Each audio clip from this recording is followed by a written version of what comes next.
So while traveling abroad recently, I was inspired to cover a segment on traveling overseas with mobile devices and the different scenarios that can unfold when you're passing through Border Patrol.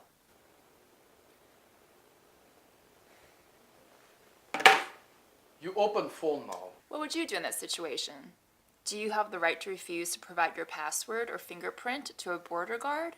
What's your best course of action? Piss off. I want a lawyer.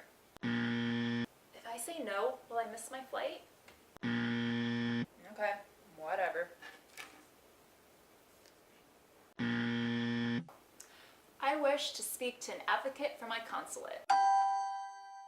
Before you travel to a foreign country, it's essential for you to know your rights as a foreign citizen. In some countries, you may have a greater right to privacy than local nationals.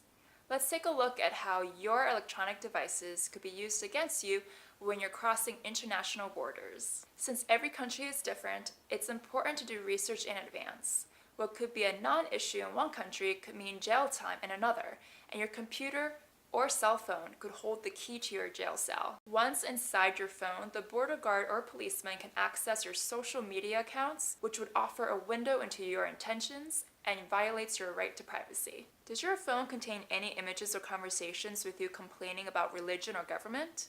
In some countries, offending a monarch or religion means a jailable offense. Unlocking your phone could implicate you in crimes you don't even know about. In most places, border guards don't even need a specific reason to take or search your devices. Once the border guard unlocks your phone, they can use specialized spy devices and software to scan for objectionable material. Also, this software can save a copy of your contacts, conversations, and the websites that you visited. With the rise of corporate and state-sponsored industrial espionage, phone manufacturers like Apple have taken steps to make physical intrusion on your phone more difficult. But really, the best way to protect yourself is to inform yourself. Let's just take a look at some examples. Under Schedule 7 of the UK's Terrorism Act, police can stop and question anyone traveling through a port. In 2017, a human rights advocate traveling to the UK was asked for his phone's PIN and laptop password. He refused, citing his right to privacy and the fact that he was carrying sensitive documents related to his work as an anti-torture advocate. He was arrested and subsequently convicted of violating the law. In New Zealand, a recent law imposes a $5,000 fine on travelers who refuse to hand over passwords or digital keys to their devices. This law effectively stratifies travelers into those who can afford privacy and those who cannot. So as you can see, these type of search policies are not under just the domain of dictatorships.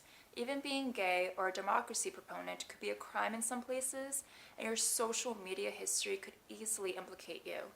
Even in the US right now, Canadians are being denied entry if they have admitted to smoking pot. So what are some things you can do to protect yourself? First, educate yourself regarding the local laws. Being an American doesn't absolve you of the need to adhere to local laws. Second, if you don't need your phone or computer on your trip, just don't take it. Remove and tape your phone's SIM card inside your wallet and buy a burner phone at your destination. You can sell or toss the burner before you return. Store files you need on your trip with an online service or use a VPN at your destination to access them remotely. Third, minimize your public web presence, which uses your real name. Border guards can demand passwords to online accounts even if you are not carrying a phone or a laptop with you. Fourth, enable full hard disk encryption. You can see my other video on how easy it is to enable. Without disk encryption, the police don't need your password to access your files. You can also consider using a duress password on your laptop, which decrypts a secondary hard drive partition to give the illusion of unlocked access. Don't feel obligated to answer questions. Missing your flight is better than going to jail. Ask for legal representation.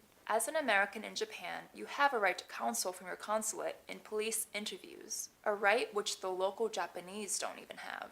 Finally, don't forget to always use a password. The US is one of the few places that applies Fourth and Fifth Amendment protections to passwords. So that means if you're in the US, you cannot be compelled to provide a password. But you could be compelled to provide your physical attributes. So if you can log into your phone or computer with a fingerprint or face scan, then you could be forced to unlock your devices.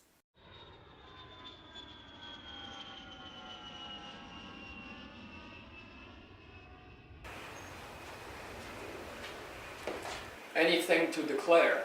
Nope.